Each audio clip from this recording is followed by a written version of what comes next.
Bonjour tout le monde. Voilà, je vais un peu avancer mon montage. Désolé hier soir, j'avais plus d'accu, ça a coupé direct. Donc, on va monter le diff, chose que j'aurais dû faire hier soir pour la fin du montage.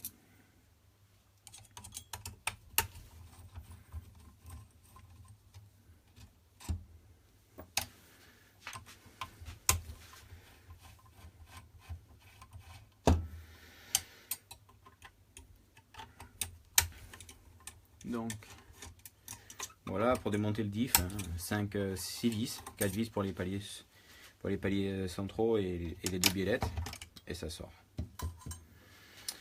Donc le diff, lui, il va tout simplement dans son logement. Les cardans sont neufs, là il faut que je mette du gras dedans. Donc ce que je fais, je prends la graisse Genius transmission. Je prends, voilà, en sachant que là c'est la première fois, donc j'en mets pas mal de graisse.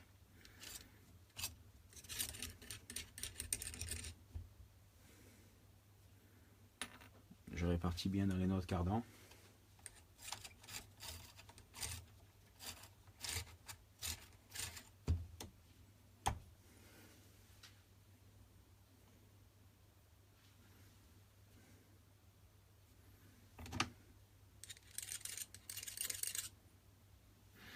Donc la graisse, c'est la graisse, comme j'ai dit, Genius, c'est pour la transmission.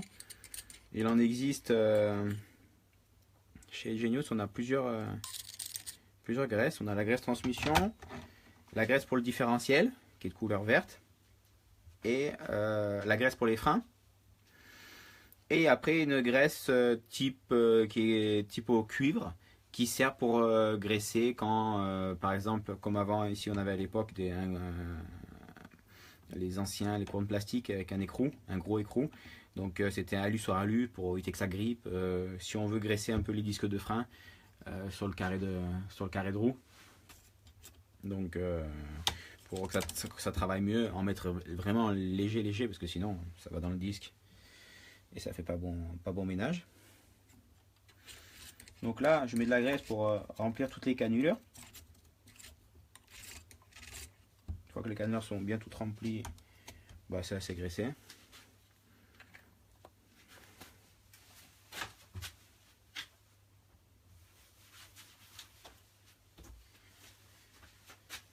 Après, bah, les cardans, je les graisse pas plus que ça. Ils sont, vous voyez, ils sont secs. Comme je vous avais même dit, là, les soufflets les plus courts, je mets côté intérieur. Parce que vous voyez, ici, il y a ce fraisage. Et si le soufflet peut être décalé ou quoi, ou trop enfoncé, il peut venir toucher cette partie. Donc c'est pour ça qu'en le coupant, ça le permet de le remettre un peu plus extérieur. Parce que en soi, ça change rien, mais c'est comme je dis, si on vient par inadvertance toucher le soufflet ou le rentrer, il peut venir toucher le palier. Et bon, comme ça au moins ça évite tout risque. Voilà, et quand j'ai mis le cardan pour la première fois dans le cardan, ben, je le passe dans toutes les rainures, je le fais travailler, histoire que ça se répartisse bien le gras. De toute façon après quand ça chauffe, ça se répartit déjà, ça se répartit tout seul.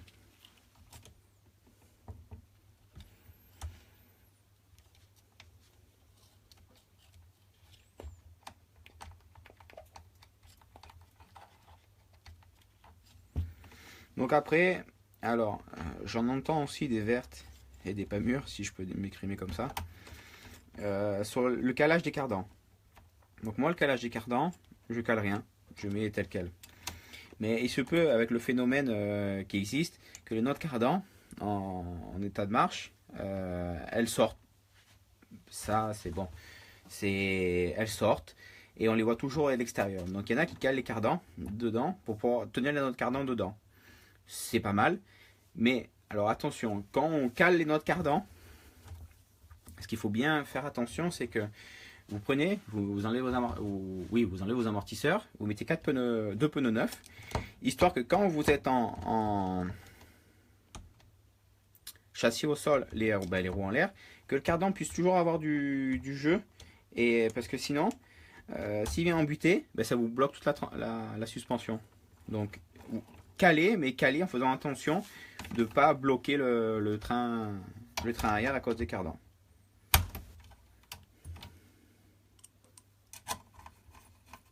Donc pour le calage, il existe des ressorts. Bon, je suis pas fan des ressorts. À la limite, mettez un joint torique de la taille de la noix de cardan. Ou un petit morceau de mousse, du style la mousse du pare-choc. Si vous en reste un morceau, là vous découpez un petit morceau carré et que vous bloquez au fond. Histoire que vous ne perdiez pas le morceau de mousse. Mais voilà, des choses dans ce style-là. Après le ressort, moi je suis pas fan. Parce que je trouve que les ressorts qui existent pour cet effet-là, ils sont très très durs. Et ça durcit vachement. Donc après à vous de voir.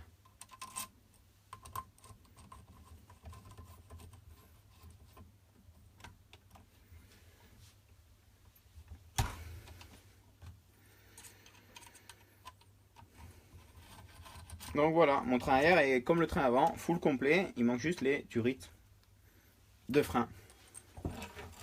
Donc ça c'est quelque chose que je ferai, les durites, une fois qu'il y aura le moteur, tout, pour pouvoir faire le passage des durites comme il faut. Voilà. Pour ceux qui n'ont pas vu hier soir, j'ai fini quand ça a coupé le passage du réservoir de compensation. Voilà. Donc ça c'est l'avant. Maintenant on va attaquer la platine radio et le châssis on met de côté.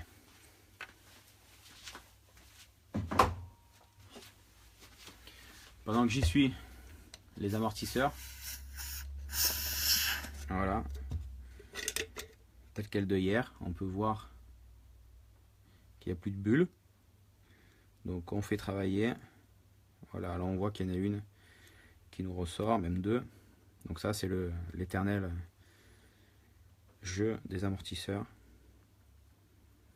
On prend, on fait travailler. Je mets toujours mon doigt ici, c'est pour tenir la chemise, pour éviter de la faire qu'elle sorte quand je fais travailler le piston. C'est pas juste par plaisir d'en mettre plein les doigts.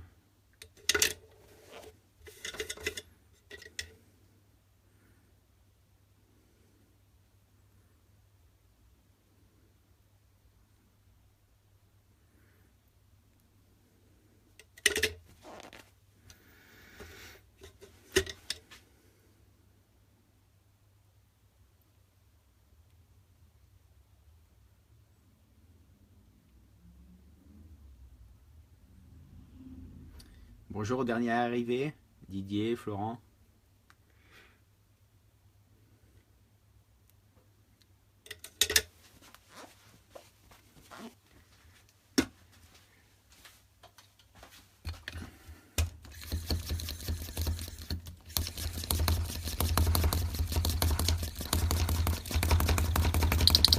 Bon, les amortisseurs, on les met de côté. On verra ça le prochain tour. Donc la platine radio, chose qui est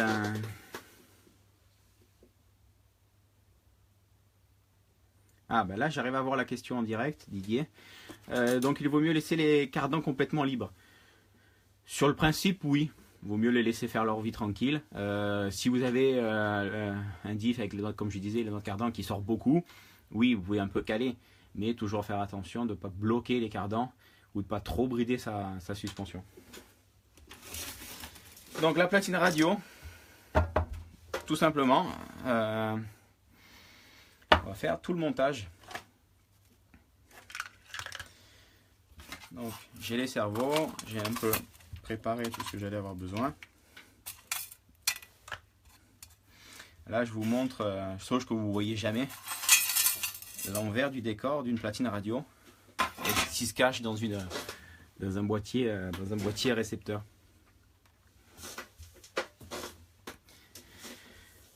Bon, classique, hein, on va commencer par le début. Moi j'utilise cette année, j'ai utilisé les Savox, les 2290, voilà, les Monsters, très jolis esthétiquement et qui ont fonctionné très bien jusqu'à maintenant. Et il n'y a pas de raison que ça change. Donc les Cylem Block, même si les Cylem Block au jour d'aujourd'hui, c'est pas forcément obligatoire de les utiliser parce que les cerveaux sont très fiables et puis comme on les fixe, c'est très rigide, donc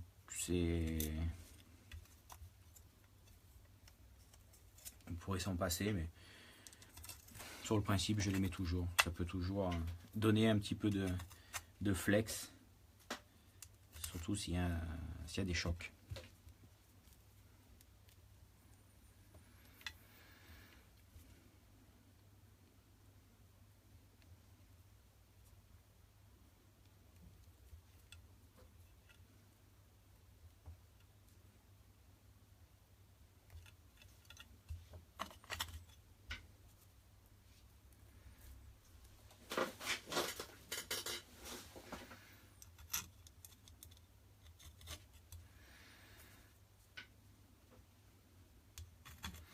Alors j'utilise les 4 mêmes cerveaux.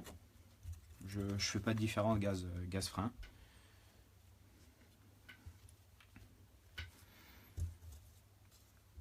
Voilà.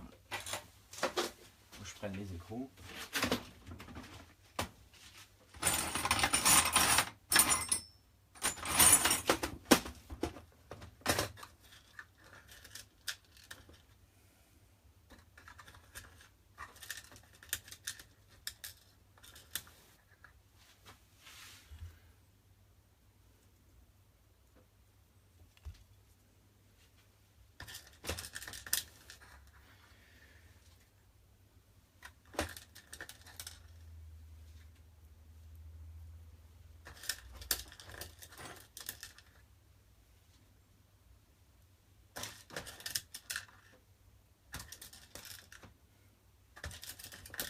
Donc comme vous pouvez voir, je mets aussi ma petite touche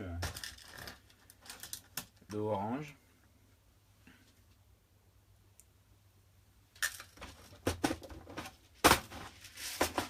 Avant j'étais très bleu, maintenant je suis passé à l'orange.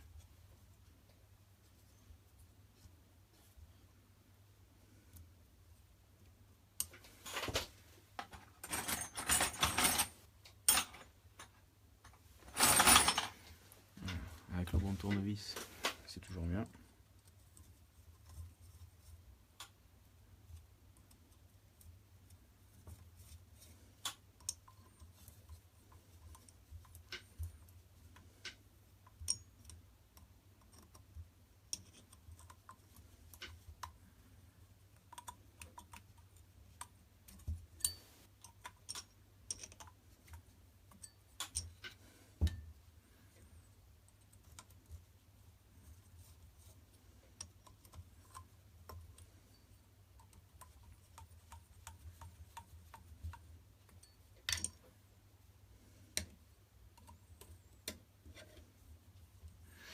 Alors la platine radio, une fois complète et montée, c'est pas quelque chose que je démonte pour le nettoyage. Un coup de pinceau, de soufflet, de chiffon entre les diverses parties, ça suffit pour faire le nettoyage. J'en fais pas plus. Après, sous condition de pluie, j'ai une autre platine avec des cerveaux déjà montés, étanches, avec de la pâte, tout ce qu'il faut. Donc après, si la course ou quand je m'en suis servi, j'ai pas eu de problème, que je détecte pas de problème de joint qui commence à se décoller et qui pourrait causer d'éventuelles pertes d'étanchéité. J'essaie de la nettoyer en faisant bien attention de ne pas abîmer tout ce que j'ai pu faire pour la rendre étanche.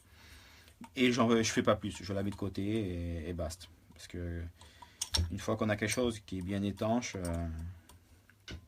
je la nettoie, chiffon, un peu de soufflette, un peu de chiffon, un peu de pinceau et basta.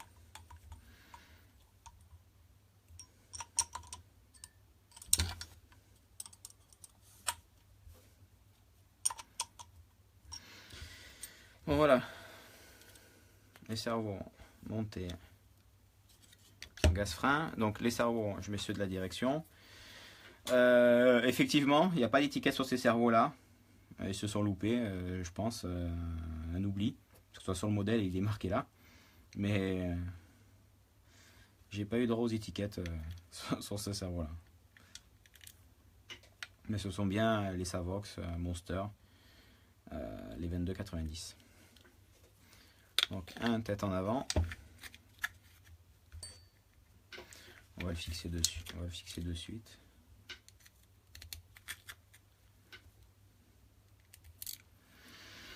Alors les cerveaux, pourquoi dans ce sens-là?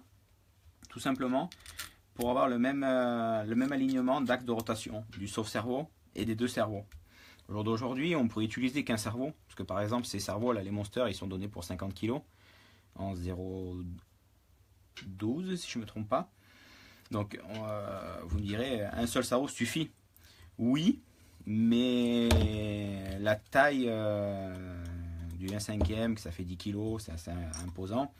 Le problème c'est que la taille des cerveaux est petite et encaisse moins bien les chocs qu'un cerveau qui serait en taille plus grande, avec des pignons plus grands, tout ça. Donc on en met toujours deux, histoire de mieux encaisser les chocs. C'est uniquement pour ça. Parce qu'aujourd'hui, la performance de ces cerveaux, un seul pourrait suffire. Mais c'est surtout pour mieux encaisser. Et donc après, l'orientation de ces cerveaux-là, pour une question de place et de centrage de masse. Parce que si on les met comme d'autres marques en forme de V ou dans ce style-là, le défaut qui se crée, c'est que quand vous braquez, vu que vous n'avez pas le même centre de rotation du sauve-cerveau par rapport au cerveau, vous allez toujours vous retrouver bloqué en fin de course avec moins de force et c'est moins mécanique. Parce que le cerveau il aura tendance à pousser dans un sens et le sauve-cerveau il va tendance à partir dans l'autre sens. Donc mécaniquement on se retrouve bloqué et on se retrouve bloqué et ça marche pas, c'est pas bien mécanique. Donc en les mettant après à partir du moment où on a la tête ici qu'elles sont toutes centrées, on pourrait très bien les mettre comme ça droit, les mettre à la file. Mais bon, après, c'est une question de place. Donc ça, nous, c'est la solution qu'on a choisie, de les mettre comme ça. Qui a été d'ailleurs repris par quasiment une bonne partie de la concurrence. Voilà l'explication de pourquoi du comment. Après, comme je vous ai dit, le travers, on peut très bien les mettre dans d'autres sens, mais après, c'est pour une question de place. Et c'était pour nous la meilleure façon de caser les cerveaux en gardant les têtes alignées. Parce que vous voyez, si quand le sauve-cerveau, il est comme ça, si vous avez un cerveau, une tête ici, quand le palonnier va pousser, le sauve-cerveau, quand il va tourner comme ça va aller dans le bon sens. Mais si, parce que la tête, elle est ici. Mais si on fait à l'inverse, lui, le sauve-cerveau, il va tendance à revenir vers ici. Mais vu que la tête, elle est ici, le palonnier va tirer dans ce sens, alors qu'il faudrait tirer dans ce sens. Et c'est là où on se retrouve en anti-mécanique. Donc voilà, j'espère que j'ai été clair, vous avez bien compris.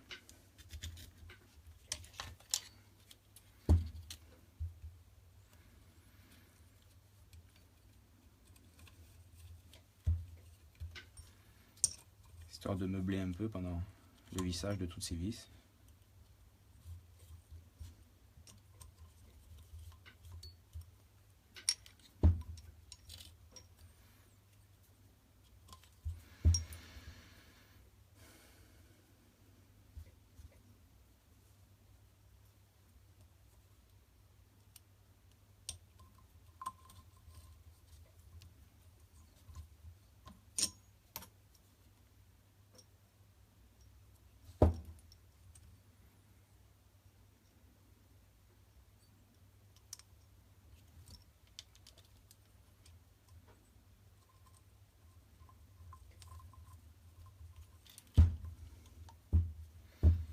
y arrive à la fin.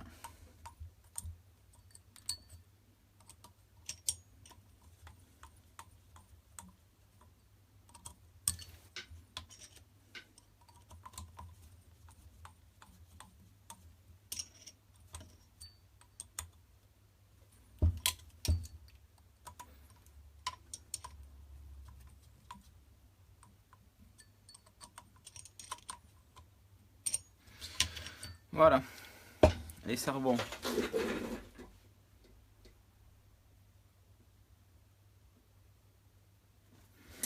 Les cerveaux, ils sont montés. Sur Patrick Barriot, votre voiture est finie. Aïe, aïe, aïe, aïe, aïe. Chacun son montage. Alors, continuons. Donc, on va monter la boîte radio. Donc, la boîte radio, moi, je l'ai un peu modifiée. Là, j'ai un peu ouverte ici, parce qu'avec le couvercle qui vient refermer, comme ça. Parce que d'un côté, il y a beaucoup de fils qui passent avec le câble de batterie, donc c'est assez épais, donc histoire de donc je sais plus dans quel sens j'allais la monter, donc j'ai fait la taille des deux côtés, mais c'est juste pour que les fils passent mieux, parce que d'un côté, suivant le montage, vous allez voir, il y en a beaucoup plus qui passent d'un côté que de l'autre. Donc normalement d'origine c'est prévu pour monter avec des petites vis à bois. Moi je vais mettre mes petites vis à alu. Donc ce que je vais faire pour faire déjà le filetage, je vais déjà le faire à la visseuse, histoire de ne pas abîmer les vis à alu.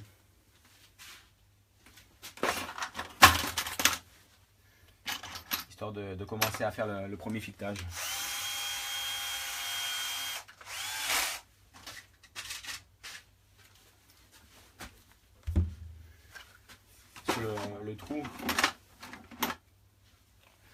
Le trou il est un peu petit, donc petit coup d'alésoir pour l'agrandir, faire le premier filet.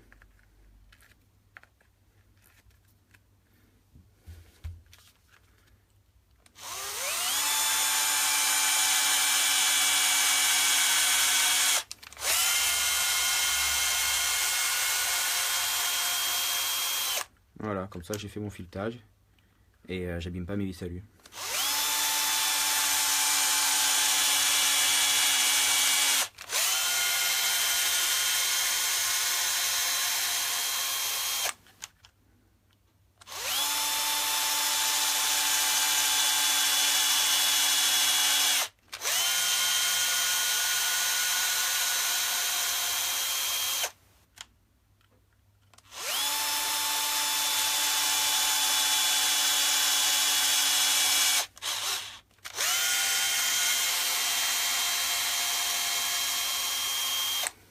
Voilà, aussi simple. Attention de ne pas toucher la vis parce que là, ça a pris un coup de chaud.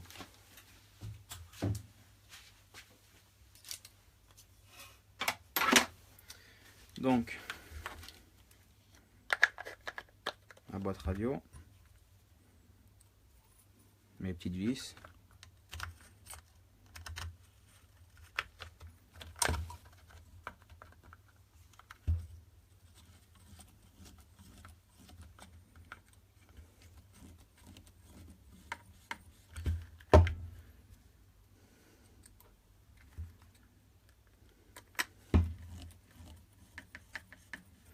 Donc là, pour ceux qui pourraient craindre de mettre des vis à alu pour tourner les cerveaux, ça pose vraiment pas de problème.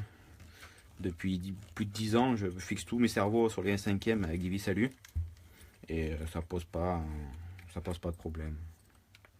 C'est solide, il n'y a pas de souci. Bon, ça m'est déjà arrivé d'en casser une par vieillesse, par faiblesse,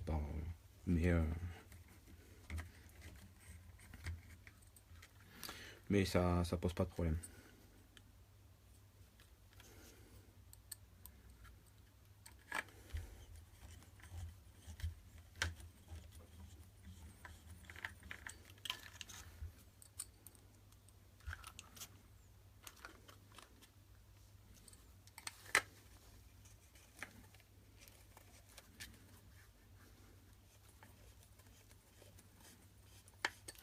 Et voilà. J'ai réussi à choper les 4 trous.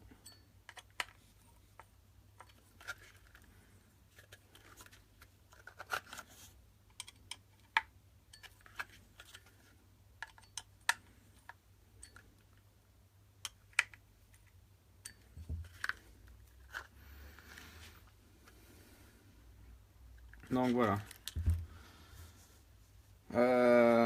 Donc les fils.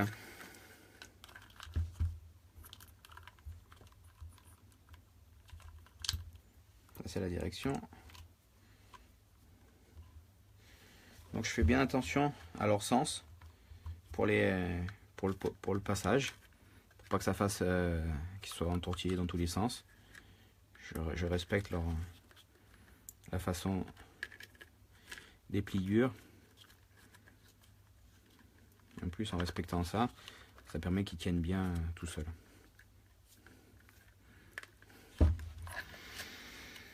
Alors, donc ici, après, on fait passer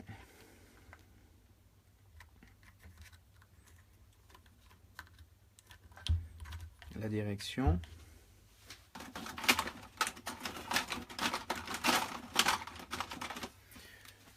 Petite astuce. Ici, je vais me marquer que c'est le servot 1 pour la direction. Ça, c'est le frein avant, donc c'est le troisième. Ça, c'est le 2, c'est les gaz. Et l'autre servot de direction, le 1. Parce que après, quand une fois on a fait tout le passage, on peut toujours avoir le doute de dire de quel fil vient de chez qui. Et au moins, c'est marqué, il n'y a pas de souci.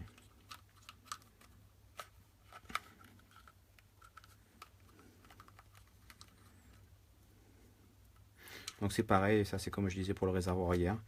La platine radio, c'est quelque chose qui est super important parce que c'est, mine de rien, c'est ce qui vous relie à votre voiture, qui fait que vous ressentez comment ça marche, ce qui se passe, et c'est ça qui vous rend qui vous donne votre feeling. Donc passez-y du temps, faites-la bien, faites bien vos réglages de radio, c'est quelque chose.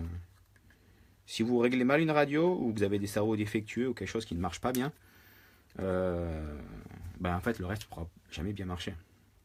Voilà, là j'ai fait mes beaux petits passages en respectant leur pliure et tout pour que ça passe bien. On va fixer la puce. Donc la puce, je vais la fixer au double face. Je vais me marquer le numéro, histoire de m'en souvenir.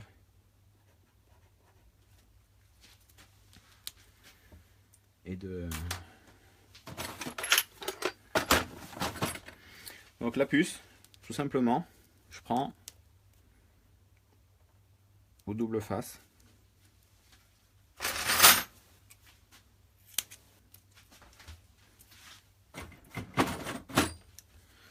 Voilà, au double face, je prends, j'enlève le trou.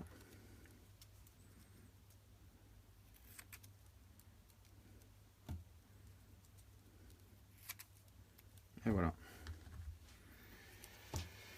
Donc la puce, de toute façon, le câble, il se reconnaît parce qu'il est de couleur. Il est de couleur. Un petit coup de chiffon, histoire de la rendre bien belle, bien rouge. Donc la puce, moi, je la fixe ici. Comme ça, moi, elle est sur la platine. Quand je viens démonter ou quoi que ce soit, je n'ai pas à démonter autre chose. Là, je dégraisse pour que mon double face attache bien. Donc, en plus, le châssis est ouvert, donc il n'y a rien entre ma puce et le sol pour qu'elle capte bien. À savoir que les puces, il vaut mieux les monter à plat, parce qu'elles les émettent dans ce sens que verticalement. Comme ça, elle capte, elle donne moins de... la boule de comptage peut moins la capter. Et je la mets volontairement l'écriture au-dessus parce que elle est censée émettre elle est censée être utilisée ce côté face au sol pour la boucle. Donc je mets toutes les chances de mon côté. C'est pour ça que j'ai marqué le numéro de puce avant parce qu'après je peux plus le voir. Celui-là je l'ai mal positionné.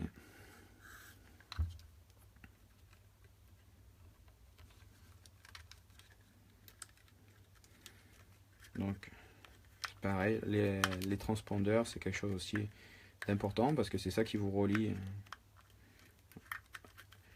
au comptage et qui vous marque les temps. Donc à savoir que vous êtes responsable de votre puce. Donc si votre puce au départ de la course le club doit vérifier que votre puce passe.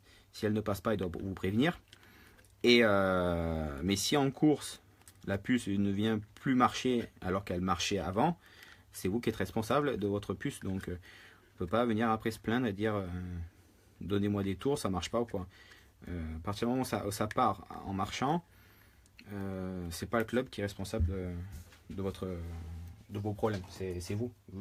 Votre puce, c'est votre puce. C'est vous qui la fixez et tout. C'est pas comme à l'époque où les puces on utilisait les puces du club. Donc voilà, la partie dessous qui est finie. Les fils ils passaient proprement. Ils tiennent tout seuls, il n'y a pas besoin de les faire tenir. La puce. On passe à la partie au-dessus.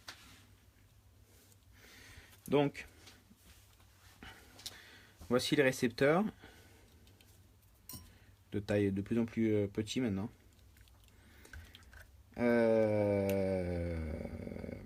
Donc, 1 direction de gaz, 3 la voie 3 le frein avant, la voie 4 ça sera pour la puce, et après batterie, c'est batterie.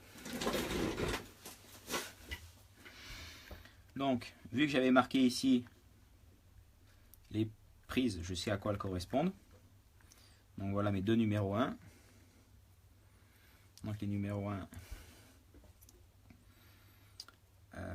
c'est la direction. Je suis en train de regarder le sens moins plus, donc le moins il est de ce côté. Hop, je branche un Y avec des câbles de grosse section pour pouvoir avoir un passage de courant optimum. Et je le branche à la voie 1.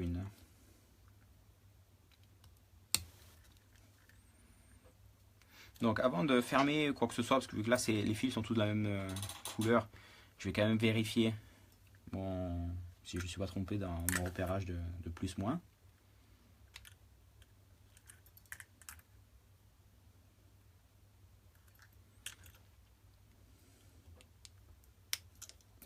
Alors là, voilà. Donc, je prends un accu. Je mets au plus, attention à ces accus là, hein, le plus moins, même à moi ça m'est déjà arrivé de griller des récepteurs bêtement, parce que je faisais une inversion. Donc je vais prendre la radio.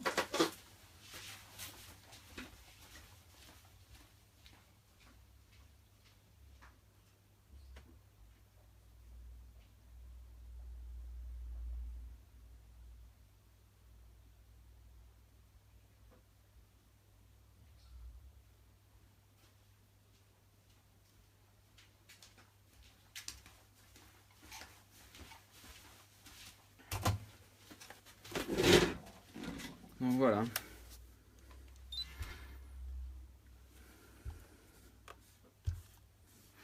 Donc je prends la radio. Donc là, vu que c'est un récepteur neuf, il faut que je la perds.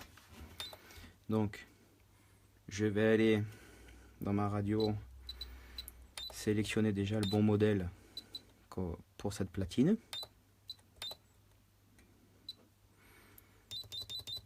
Donc voilà.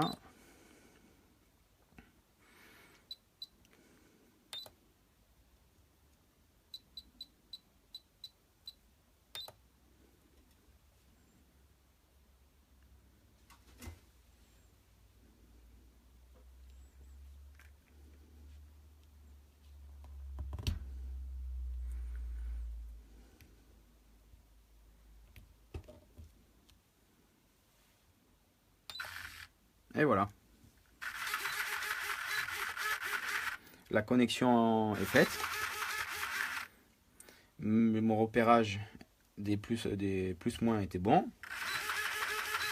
Mais en fait, plus-moins non, parce que de toute façon, tous les cerveaux, tous les standards sont passés avec le plus au milieu. Donc, il n'y a pas de risque de griller, mais juste de risque d'inverser le moins et le signal, et ce qui fait que ça ne marche pas. Donc, il n'y a pas de peur à avoir à ce niveau-là. C'est juste, avant de tout fermer, de s'assurer qu'on a fait des bons branchements. Donc là, c'est bon, j'ai appairé mon récepteur à la radio. Je peux débrancher.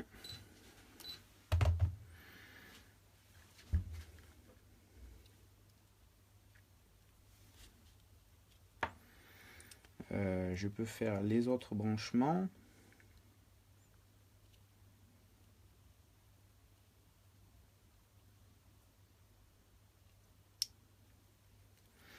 Donc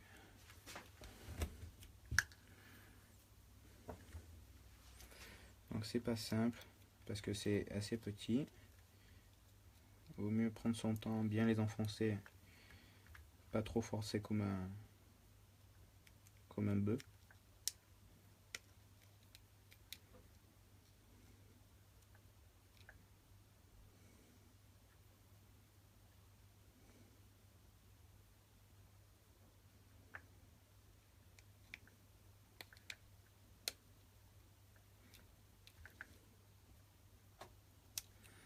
Donc là pareil, je vérifie toujours.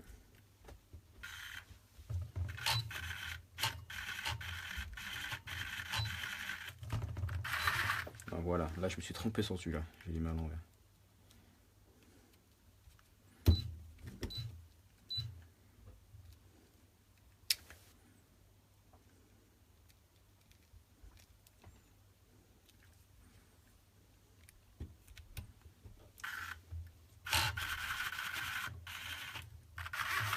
Voilà, ça marche.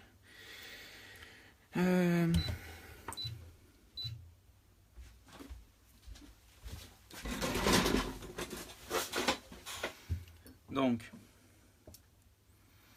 maintenant que j'ai branché, il faudrait que j'arrive à débrancher. Voilà. Donc là j'ai tout bien branché, je vérifie encore une fois que j'ai pas de fil abîmé ou quoi que ce soit qui pourrait. Donc on va brancher la puce aussi. Donc la puce, vous avez 3 fils sur la puce parce que c'est une puce, c'est les derniers modèles. Si vous regardez via vos applications, elle donne la température. Donc de temps en temps c'est marrant quand je vois la température qui atteint à ce niveau-là dans les plus de 40 degrés par forte condition.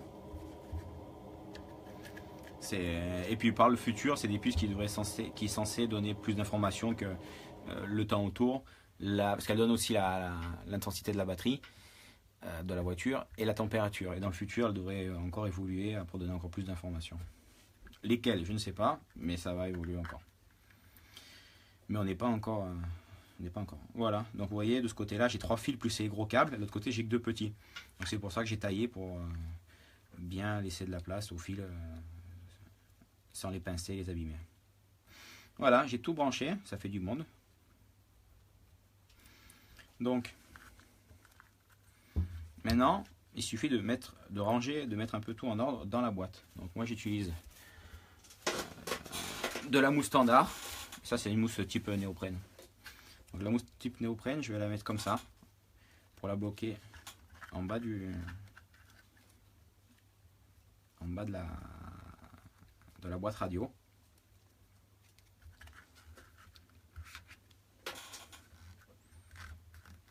Voilà.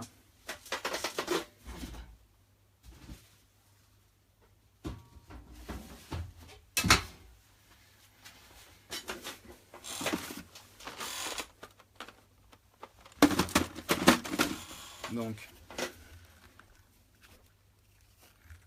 comme ça le récepteur il est isolé. Ce que je fais, celui-là, voilà, il prend sa place ici. J'en mets un morceau de ce côté pour le caler. Pour caler tout ce petit monde. Ça c'est pareil, prendre soin de son récepteur, bien le caler dans sa boîte. Il vous en dira que merci. Surtout quand il va commencer à vieillir un peu. Et après les fils, voilà, on les met proprement dans un côté de la boîte. Parce que bon, la boîte est largement spacieuse pour accueillir tout le monde. Donc on peut y mettre même 2 récepteurs. Surtout que la taille des récepteurs qu'on a maintenant.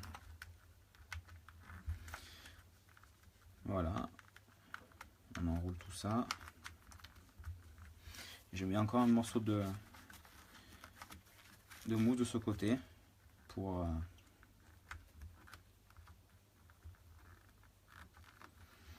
caler, pour que ça puisse. Ne pas hésiter à s'y reprendre plusieurs fois, hein, si c'est quelque chose ça. Parce que ça m'est déjà arrivé de faire la bêtise une fois, de monter ça un peu vite fait, hâtivement, et de pincer un fil quand on fermait. On pince un fil, on s'en aperçoit pas, mais un fil pincé, c'est du courant qui passe moins bien, moins fort, et ça fonctionne moins bien. Donc là, vous verrez, vous avez pu constater, c'est un récepteur sans antenne. Donc, il n'y a pas trop à faire. Alors, ce que je fais, moi, quand voilà, l'antenne qui est livrée d'origine de la voiture, ce que je fais, je prends le diamètre, ici. Je fais vraiment au plus simple du monde. Voilà. Là, ça me dit 3,20. Donc, je prends un forêt de 3 mm, je le perce ici dans l'angle, je fais un trou. Bon, moi, l'antenne, par défaut, je la mets toujours de ce côté-là. Parce qu'ici, il y a l'échappement, il y a la boîte à air. Bon, je la mets toujours de ce côté-là parce que j'ai toujours fait une installation dans ce sens-là et l'antenne sort de ce côté. Donc, un trou de 3. Je mets l'antenne, je la fais dépasser de 3 mm de l'intérieur. Une goutte de cyano d'un côté, une goutte de cyano de l'autre côté. C'est net, c'est propre, c'est simple comme le... on ne peut pas faire plus simple. Je fais sortir le fil, j'évite d'en laisser dedans, je le laisse sortir au maximum.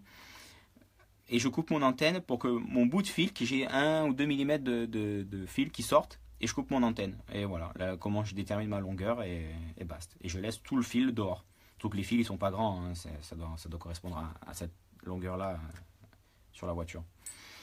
Donc là, pas de trou, rien. Et on ferme tout ça.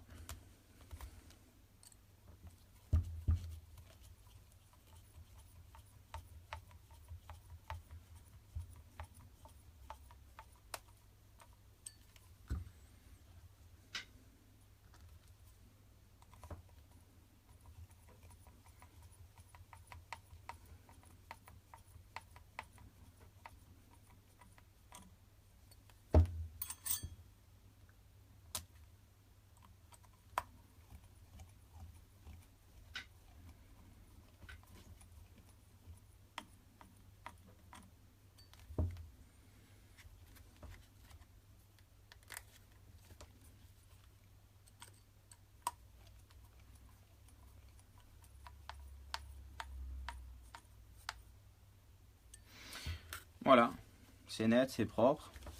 On enlève les traces de doigts.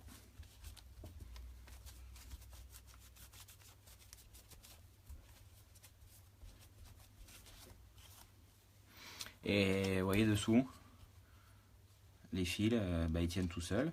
Il n'y a pas de souci là-dessus. Il n'y a pas de trop de fils qui sont dehors. Voilà. Je branche un dernier coup pour m'assurer que tout marche après fermeture, que ma puce clignote.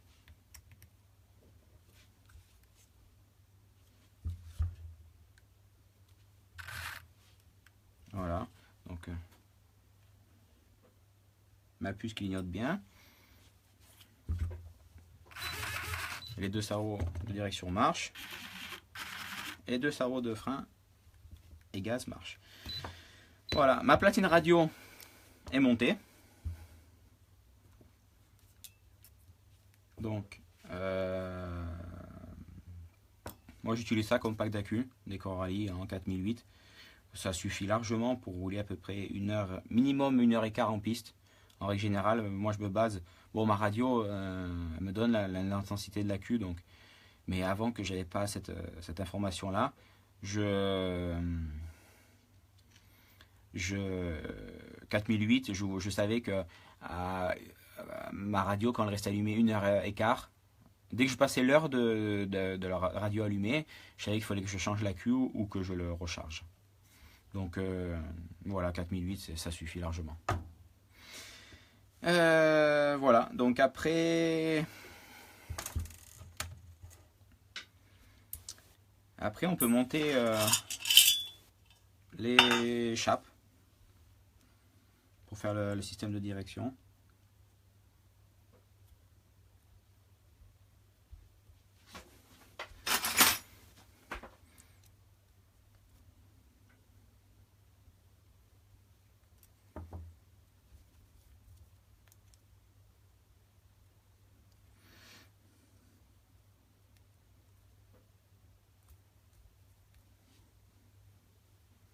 Là, les nouvelles chapes de cette année, on est vraiment super content. On a vraiment fait quelque chose de top.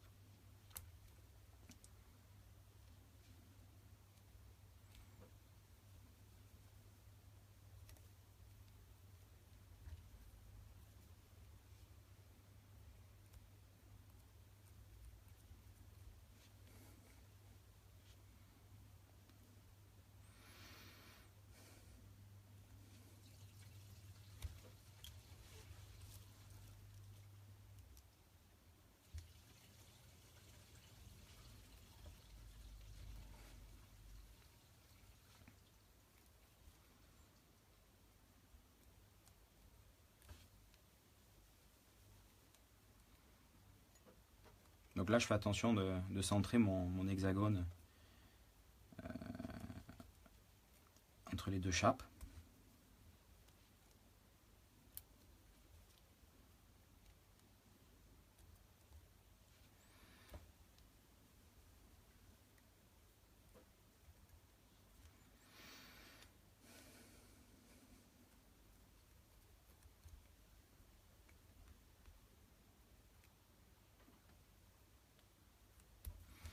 Donc les chapes, elles ont un sens. Ici, là elle est lisse. Vous voyez ici, il y a une démarcation, il y a un petit rond. Ça, c'est le côté où il faut emboîter.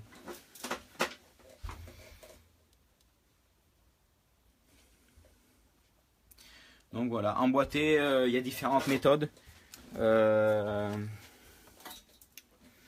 Bonnes et moins bonnes. Faut faire attention d'essayer de la boîter le plus droit possible pour pas abîmer. Donc, ou il y a la version barbare, on pose la chape comme ça et on met un coup dessus pour l'emboîter, ou il y a la façon un peu plus douce. Voilà, ça c'est la version un peu plus douce. Après c'est aux questions de feeling.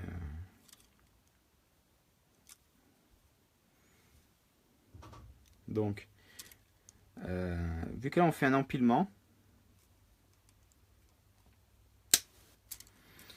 parce que ici en fait il va y avoir deux palonniers et ça va faire comme ça en fait. Donc là ça c'est la partie de derrière. Donc il y a la bille double. Là il faut que je l'emboîte deux fois parce qu'il faut que la chape je la mette en bas. Donc là ce qu'on fait, on l'emboîte une fois. Je vais l'emboîter déjà l'autre pour préparer.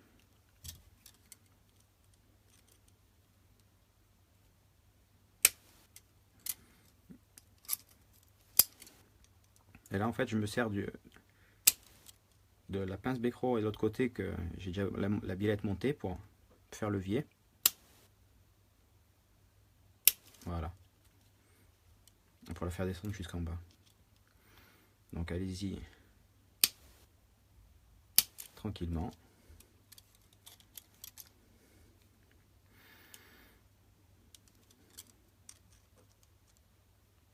Et voilà.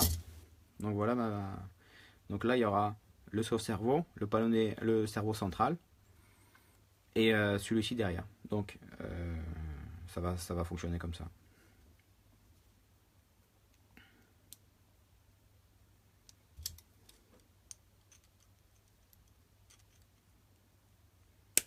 Et voilà.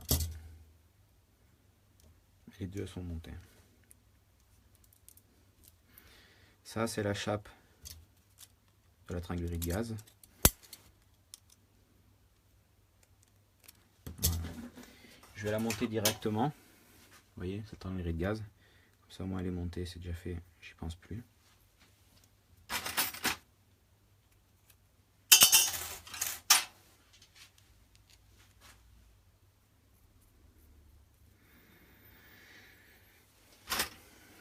je la tiens juste avant le filetage et je visse jusqu'à ce que je voie plus de filetage.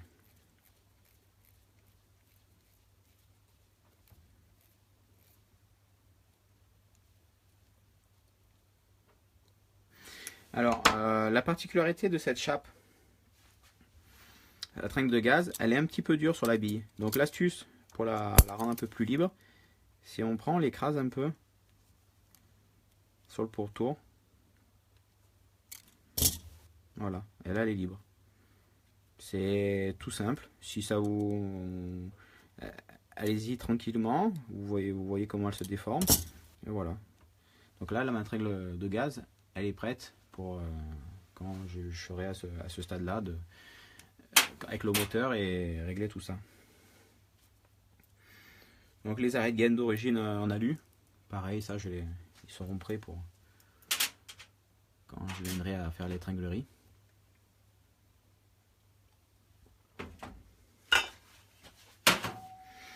Donc, ça c'est fait. Les T qui sont livrés d'origine pour la tringlerie de gaz et de frein. Donc ce que je fais, les tringleries de gaz, de frein avec les petits crochets pour les leviers de frein. Donc ils sont déjà très très grands. Donc ça, on verra après quand je vous montrerai quand je les monte.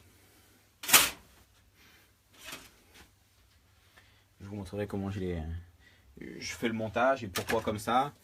Mais en attendant, je prends la mesure. Donc je suis à 1,60, bon à 80. Donc c'est ce que je fais, je prends un petit fourré de 2, volontairement un peu plus gros pour laisser un peu de jeu.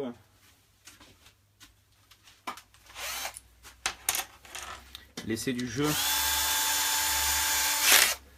dans les T pour justement compenser un peu tout ce qui peut passer comme saleté et avoir un bon fonctionnement bien libre de mes tringleries.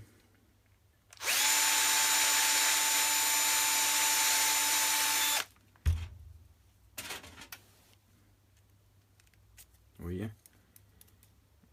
elle est bien libre. Elle a ça a un peu de jeu, mais justement il faut que à cet endroit-là ça soit bien libre pour que ça marche comme il faut. Avec un petit coup de cutter pour ébavurer les trous, histoire de faire un travail propre.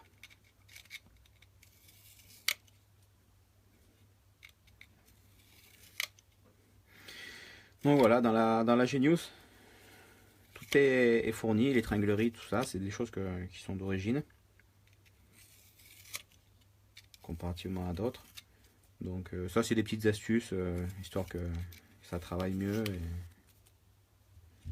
Et parce que ça m'est déjà arrivé d'avoir des boulettes de gomme qui passent dans les tringleries. Donc vaut mieux prévenir que guérir. Volontairement là le trou de fixation, je fais pareil. Je le repère pour lui laisser le même principe, avoir du jeu.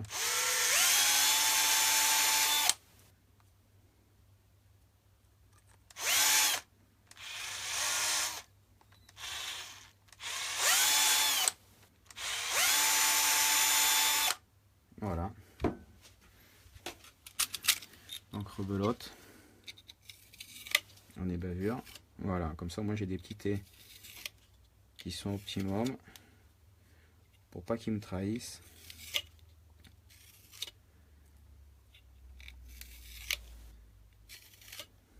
En course.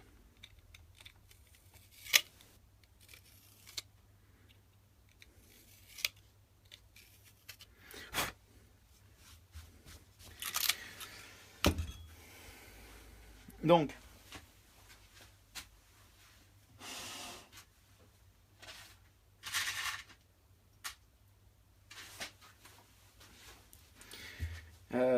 après pour le montage, tout simple.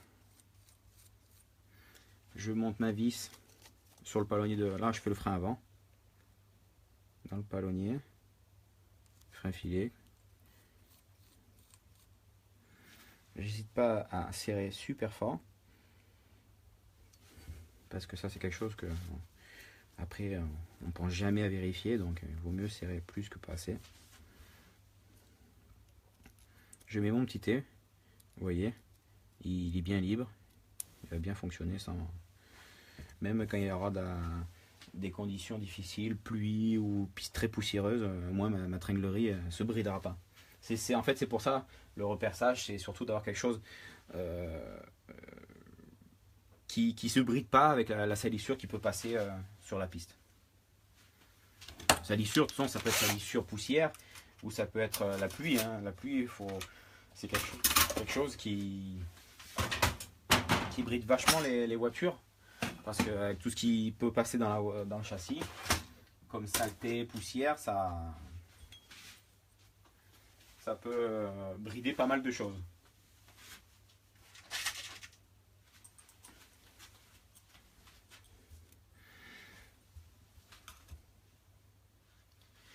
Donc après, ma petite touche, mon écrou, que je ne serre pas à fond. Et même ce que je peux faire pour optimiser, mon écrou il est un petit peu creux d'un côté, donc je le mets côté écrou. Et là où il y a le knee-stop, l'écrou est plus fin. Donc en fait, en le vissant dans l'autre sens, j'ai mon knee-stop qui s'encastre un petit peu dans le T. Il est toujours bien libre. Ma vis, elle est parfaitement... la vis, elle dépasse pas. Ça fait super propre. Et voilà. Pour finir, la petite touche, la rondelle cuvette. Et la vis que je montrerai. Mais bon, ça, c'est... On verra lors du montage sur la voiture.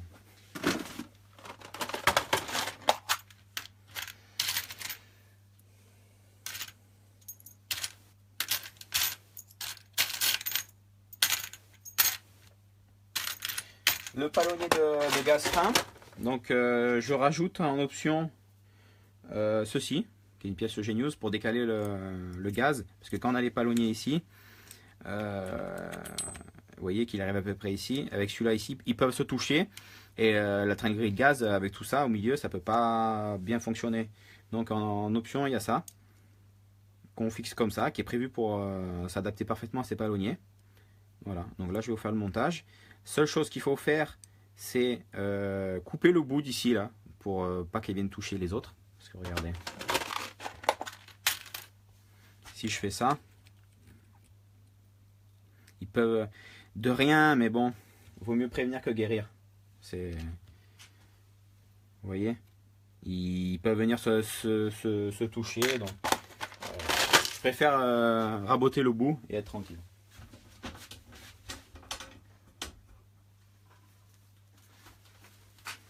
Voilà, donc le palonnier, simplement avec un disque, je coupe là. Désolé pour les oreilles.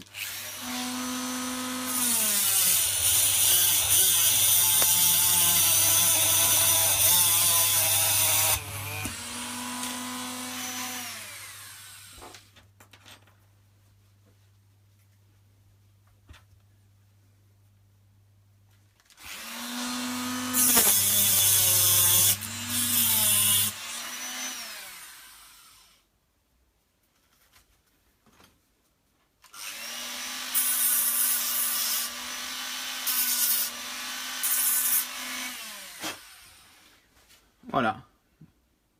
Hop là. Mon palonnier est coupé. Tout simplement. Hein.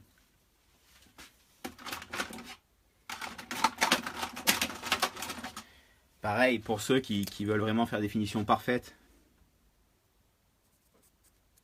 Le petit coup de marqueur.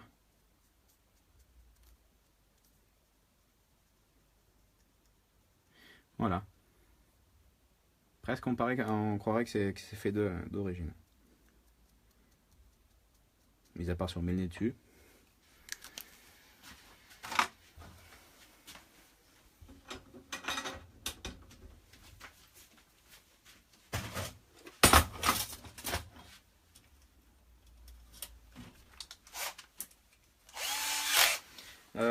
Donc cette pièce ici, elle est filetée pour aller se fixer sur ces deux trous ici, là, les deux premiers. Donc ce qu'on va faire, on va faire sauter le filetage du palonnier pour pas qu'il nous embête, lors du montage. Donc une mèche de 3 tout simplement.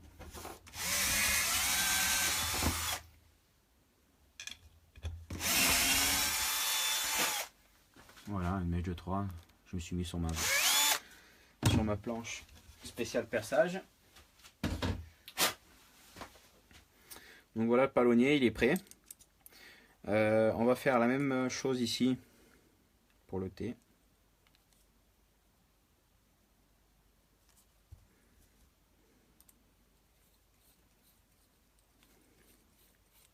Frein filet. On serre bien fort. On essuie le trou de frein filet. Voilà, il est bien libre. De même, je le mets à l'envers ici aussi. Voilà. Hop, je reviens en arrière. Encore un peu. Voilà, qu'il soit bien libre. Ma vis, elle est à fleur, elle est nickel.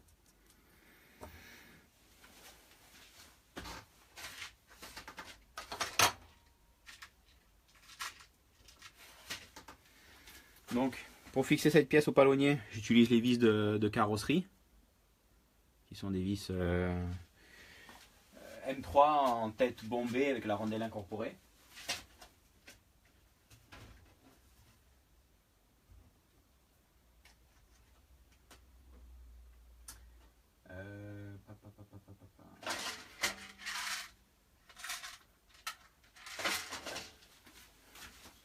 Alors de suite, je mets déjà ma petite rondelle cuvette.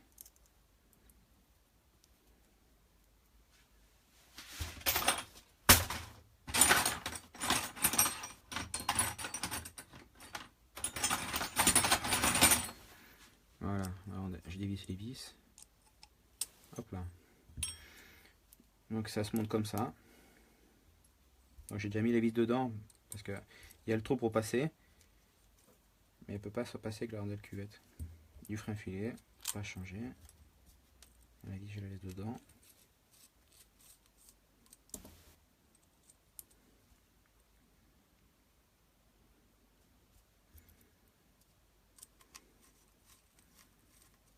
Et voilà. Pareil, on serre fort.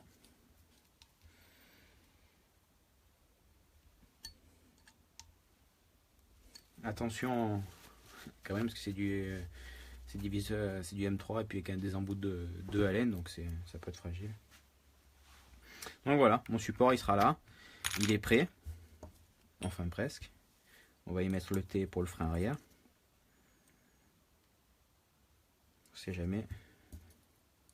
Si on veut jouer à Starkey Hutch, il nous faut le frein arrière.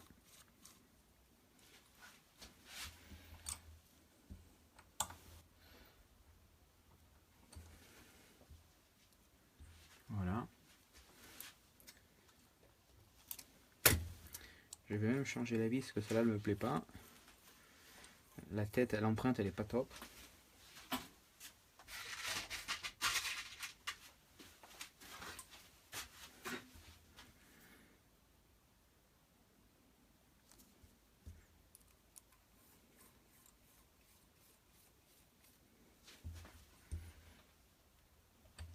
Voilà. Donc pareil.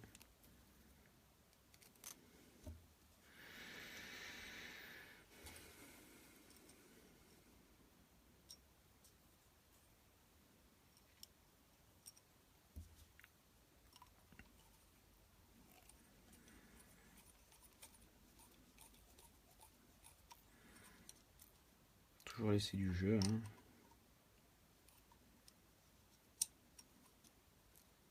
Voilà.